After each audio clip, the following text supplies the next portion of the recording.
We are in a horrible position for top of funnel. As a performance-driven agency, we are responsible for sales, for ROAS, and then have to fight the client that the direct and organic is also because of us, that Google is not tracking, especially top of funnel. But what we have to do is get very good at explaining that top of the funnel is not ROAS driven.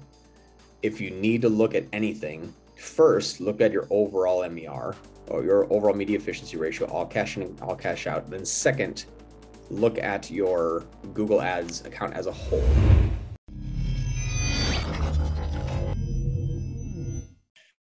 Now let's move into top of funnel. Top of the funnel is extremely risky for us. We're a performance-driven agency. As a performance-driven agency, we are responsible for sales, for ROAS, and then have to fight the client that the direct and organic is also because of us, that Google is not tracking, especially top of funnel, because the sales pipeline is too long and they don't want to spend money on brand. We are in a horrible position for top of funnel. Facebook has done a really good job at educating all their clients that a 1x return is fantastic. That's gold. That's amazing. If you can get 1x, that's amazing. Bad marketers inside of Google have convinced all the clients that 5x is fairly good because they were going after the brand name. And that's, how did Facebook do that? Yeah, Facebook, and that's always been, Regina, the reason why Facebook has done that is because every single Facebook marketer has said the same thing since the beginning of time. Because no one's been able to get a 5x return on Facebook, not consistently, not normally. It's never happened before. Google, it happens every single time. All I have to do is launch a DSA campaign, turns into brand. All I have to do is launch 10 different brand campaigns with 10 different match types and audiences, still all brand. Facebook does all the awareness. Google scoops up all the conversions for bad marketers that are just assuming brand was them. And they don't look at the bigger picture. They don't look at the MER. They don't look at the overall ROAS of the company. They don't look at the actual amount of sales or a conversion path. They don't investigate it. So if you could track a 1x return on Facebook, yeah, you're breaking even. Your cost of acquiring a new customer is zero. You are getting free customers. How many free customers would you like tomorrow, Mr. or Mrs. business owner? And they've done that because that's been the norm. And then the Google people are like, wow, Facebook's doing great. As long as we just build a brand name, I can 10x everything. So we just had a huge push in the industry on both sides, on Facebook and Google, that 1x is good on Facebook, 5x on Google is normal. And the people that run both at the same time find out they have a 3x return. And so they use their baseline for everything in life. Well, if you can give me a 3x return like I'm getting now, well, yeah, 1x return on Facebook and an 8x return on Google does averaging out of 3 because one's going after cold, one's going after your brand traffic. You can see, yeah, it explains why people are coming in at 5x lately. Exactly. It's exactly right. So you have bad marketers that are positioning their stealing of other channels' traffic as their own. And now that's just the normal inside of each channel. Like that should just happen. Bigger companies know this, smaller companies don't. But to go top of funnel, you have to be able to prepare your client for what they're going to be expecting. I forget who it was, and if I mistake this, I'm sorry. I thought it was Osama or Caden, and please correct me if I'm wrong. But someone came up with a strategy, I think 2 or 3 weeks ago, to have a budget that's normal and then exploratory budget. Does anybody remember who did that? I want to make sure I give them proper credit for that. Wasn't me. I feel like that was all of us, to be honest. I feel like we kind of brainstormed that. I might have just Okay. been the one to say it. Okay, so it was Caden's idea. He was the first one to speak up. So now it's your idea. And by the way, that was a terrible idea. No, I'm kidding. I'm giving you credit because it was awesome. It was a smart idea.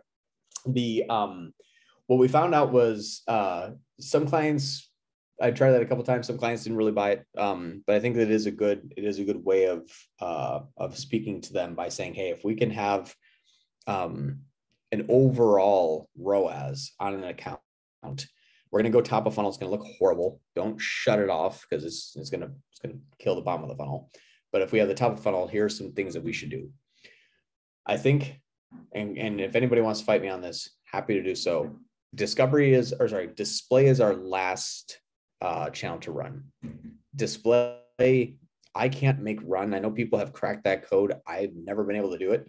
It just is too fatty of a network with apps and kids game, even if we get rid of those. But when we're talking about building the brand, the most important thing you can do is run top of funnel brand awareness ads to a cold audience that is affinity and in market. So your two audiences for top of funnel, and we'll talk about your question here, Regina, in a minute. The audiences most often for top of funnel is going to be in affinity and in market of Google's audiences. I've been using this now. It's not set in stone. It's just what my experience has been, and we should test everything. But two audiences that we should always include is Google's own affinity and in market. Topics API next year may make sure that that's kind of the only thing that we can run. Don't know just yet, but top of funnel audiences, affinity in market, I think are the best. Why? Because Google actually tracks those people most often because it's a known audience that Google's monitoring without them having to jump through a special hoop in order for Google to keep an eye on them. It means it doesn't have to visit the website. Now they're marketing. Google has an audience that it knows. It's the same people that Google said, hey, we think you're pregnant. They were telling the people that they're pregnant before they knew they were pregnant. That is what those engines are built off of. It's a self-learning monitoring system that predicts the point of success. So why would that be top of funnel? It's going to be cheap. It's going to be less expensive than doing inbound search at Broadmatch. It's going to be less expensive than using DSKs because these audiences are much more plentiful. Our CPMs are lower, and our CPVs are usually lower with those audiences. Why? I don't know. I think it's just because they're so plentiful that Google's just kind of loving on these people slowly and less intrusively. So it's costing us less. But the in-markets and affinities, I still think are relevant enough that you're going to generate that brand awareness on overall MER. Now, here's the bad part is of those audiences, YouTube and discovery, I like better than display. GSP's fatty inside of discovery, but still less fatty than display. But I think the discovery and YouTube are our biggest low-hanging fruits. I hear from a lot of clients that are in some nice, good circles asking me, hey, can we run YouTube? I know of these 5 companies. They spend $100 million a year on this, and it's been working well. It seems to be YouTube and discovery is the area that we should stick into. We've been testing them more and more. We've already proven YouTube works. I'm now getting into discovery. But what we have to do is get very, very, very good at explaining that top of the funnel is not ROAS driven.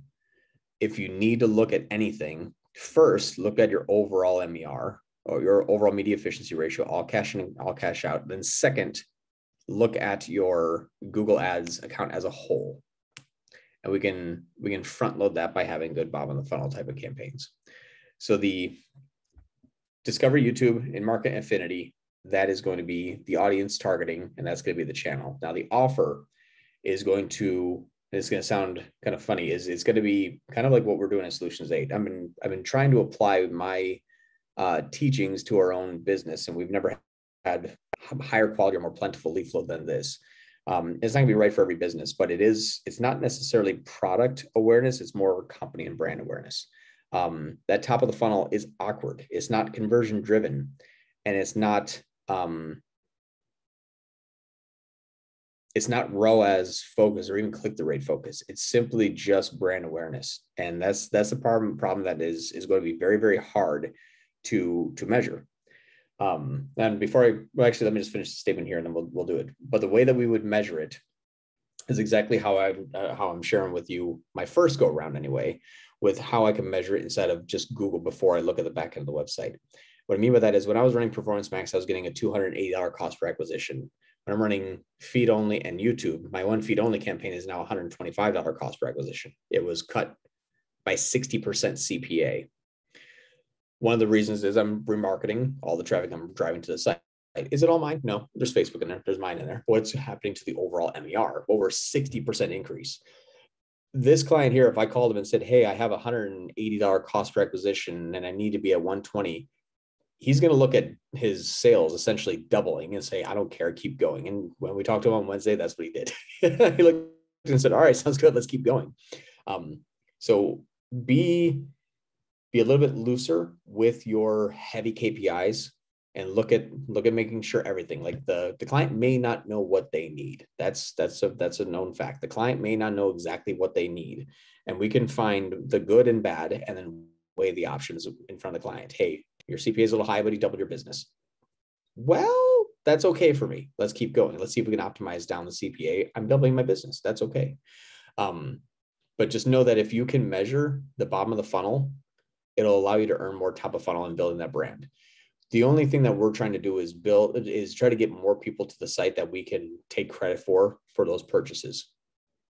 And that's what top of funnel is. It spawns more inbound brand searches. That's how you track it. If you can recapture or spawn more or track more inbound branded searches, that is going to be a good way to prove that model. If you run more YouTube, you have to spend more on Facebook. If you run more YouTube, you have to spend more on search branded to see, is that also an increasing trend line? Well, what will that do? If you see that your CPA is staying about the same between a very high CPA YouTube and a very low CPA brand, you've just increased the volume for the same price. And then look at the MER. That should hold true. If your brand spend is going up and your YouTube spend is going up and your CPA is staying the same and the conversions are staying the same, well, you can say, well, you're just robbing organic and direct. Okay, look at your overall MER. Is your media efficiency ratio staying the same but the volume's going up? Yes. Case proven, is closed. I'm going to pause there. I'm going to answer Regina's questions. How do we talk to clients about an exploratory budget? I haven't heard this idea.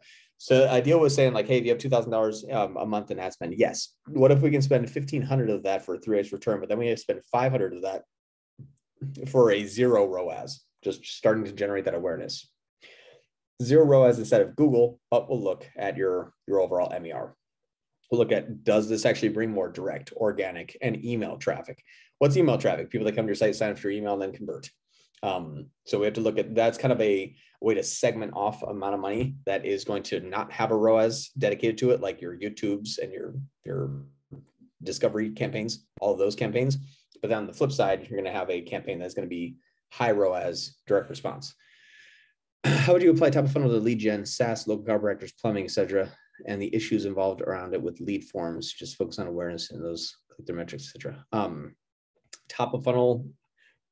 Well, my question, actually, Caden, can you just want to hop off on or you're not on mute? That's perfect. What my question here is, why would you want to run top of funnel to a plumber?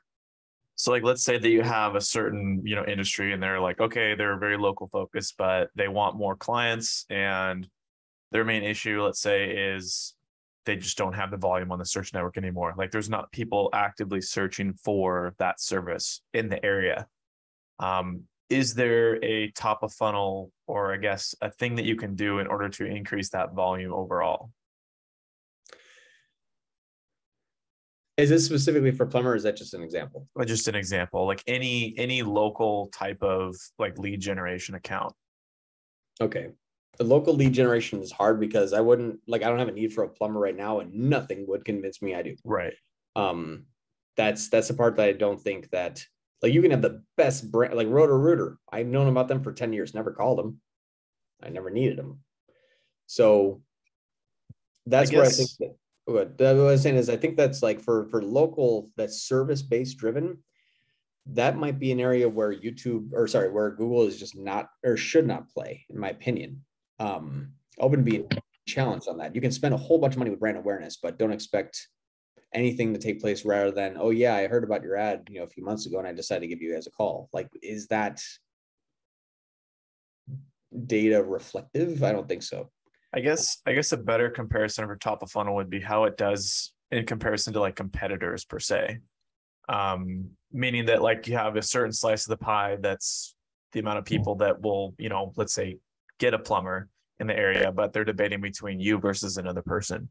Do you think there's any space for you to essentially try to prove yourself as like the number one plumber in the area? Or is it kind of just one of those things where you just lean on reviews and then just go for bottom of funnel as much as possible? This is not a glitch.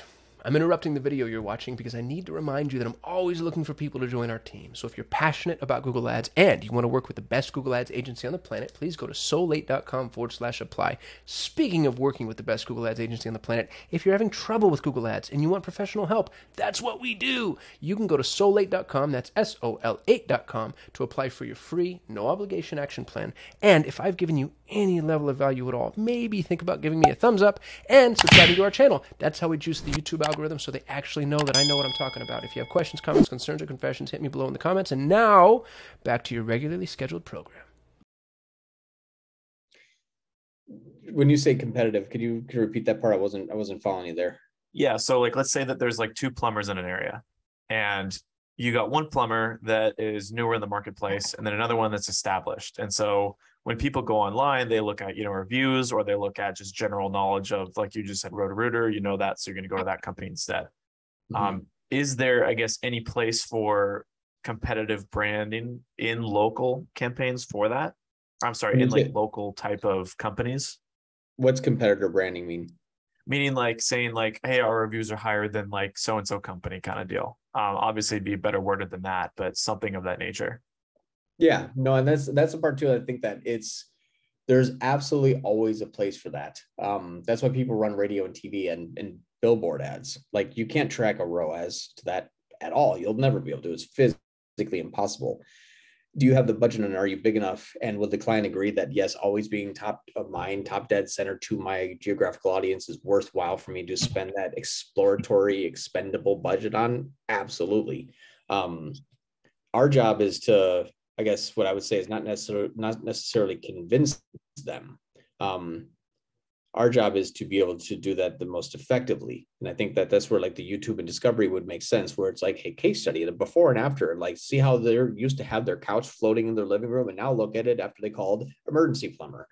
For sure. Like those type of things are absolutely needed. But if the client has got a $5,000 per month campaign, no. But if we say, hey, we want to spend 30 grand and we can only hit $10,000 of inbound traffic, what do we do with the other 20 grand? Oh yeah. I mean, YouTube and discovery for sure. And that is going to generate traffic when that person's ready. We're just not going to run a YouTube ad and make some, pipe bursts really. And that's the part that I think that for like a local, it's going to be very, very difficult. It's just traditional marketing on a digital channel, really. So you'd pretty much just go back to the old rule of thumb, just tracking CPA change based off top of funnel awareness over whatever the bind period is. Sorry, I just got a text. I'm sorry. Go ahead again. No worries. So you're saying, like, generally speaking, obviously just max out bottom of funnel first, which makes sense. And then test out top of funnel if they have extra budget to spend and then to gauge that, you look at overall, just seeing like over the next year, your CPAs are slowly dropping, or the average CPA is pacing lower than it was previously because of that awareness or whatever. It's all going to come down to exactly how you measure it. If we're not measuring it by leads, because again, remember, we only have 90 days to convert that person, 30 days on YouTube if they watch an ad. So just by sheer virtue of not being able to track a person after a month, we'll never be able to measure it. And if you said, should we do this and the client's going to give us $10,000 a month and not care what happens to that within Google Ads all day long? Like, yes, it's an absolutely good idea. It's never a bad idea to become a household brand name in a local area. It's always a good idea. If you were going to say, well, I need 100x ROAS on that, never run it. That's 100% ROAS on it. That's the bad part about that. Now, it's for SaaS for sure, because that's not going to be local. You can generate, case study, use case, pain points, experiences, goals, and life status. Like, hey, what if your company had this tool that can automate every report to everybody ever? Here's how we did that for Sarah. That's very top of funnel, very good use case, very good value first as to how this works and what it will allow a person to do. That's for sure. When you're talking about other people that have had success, and you could also be that person too for like SaaS. Yeah. And that actually can have a good CPC and then a good cost per digital marketing used to do something called CPP, cost per pixel. And he say, what was the cost per pixel? And people are like, well, what the hell is that? He goes, that's the amount of money that it costs us to get that person into our remarketing list, then see what the CPA is. It was actually brilliant. It wasn't just a visit. It was actually like a person that was in the list that was matched and ready to go. So if you ran a top funnel campaign and your list now has 1,000 match users, what is your cost per match user?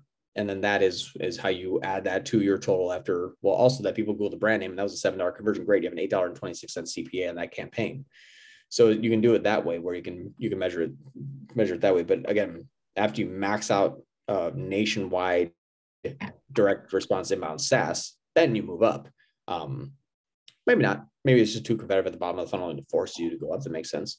But I think for local specifically, I don't know how to measure local, especially when they have a brick and mortar.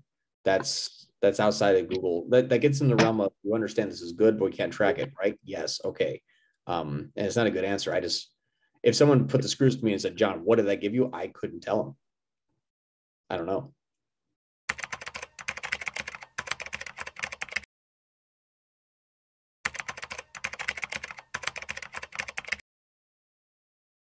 All right, now last topic is how to leverage more top of funnel mediums for lead generation. Do we use YouTube for top of funnel or bottom funnel? What to do if YouTube is bringing spam leads? Do we need to have a CRM for this or not? For multi-touch niches, heavy remarketing, is it worth it to run display remarketing for low cost services?